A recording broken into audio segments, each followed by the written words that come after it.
Hello guys, আসসালামু আলাইকুম। আশা করি আপনারা সবাই ভালো আছেন, সুস্থ আছেন, সুন্দর আছেন। আমি আবার আপনাদের মাঝে উপস্থিত হয়েছি ছোট্ট একটা গল্প করার জন্য। আর তা যদি ভালো লেগে থাকে সাবস্ক্রাইব করে বেল বাটন টিপে দিন, বেশি বেশি শেয়ার করুন। মনে রাখবেন, সব জিনিসেরই একটা সীমা আছে, সীমা লঙ্ঘন করা যায় না। দুই ভাই, জমি জমা নিয়ে বিরোধ। বড় ভাই ছোট ভাইকে দিনরাত মারতে আসে, ছোট ভাইও খেপে যায়।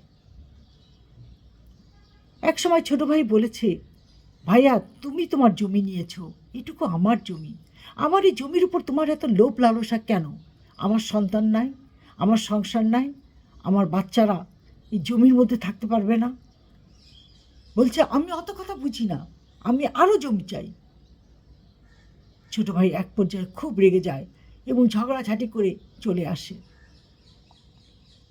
এক শুক্রবার বড় ভাই সাদা পোশাকে নামাজ পড়ে ফিরছে, দল বল নিয়ে, হাতে বড় রামদা।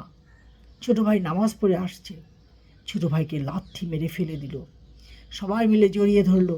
ছোট ভাই চিৎকার দিয়ে বলল, ভাইয়া আমার বউ বাচ্চা আছে, আমাকে মেরো না, তোমার যা লাগে তুমি নিয়ে নাও, আমাকে মেরো না।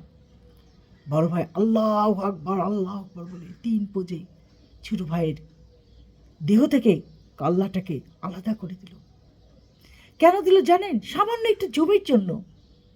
তারপর তার বউ বাচ্চাদেরকে বের করে দিয়ে সে জায়গাটা দখল করলো। সম্পত্তি কি এত লোভনীয় জিনিস যা একজনের জীবনের বিনিময়ে এইভাবে দখল করতে হয়? তাই বলছি, ভাই বোনের মধ্যে কখনো গণ্ডগোল করবেন না।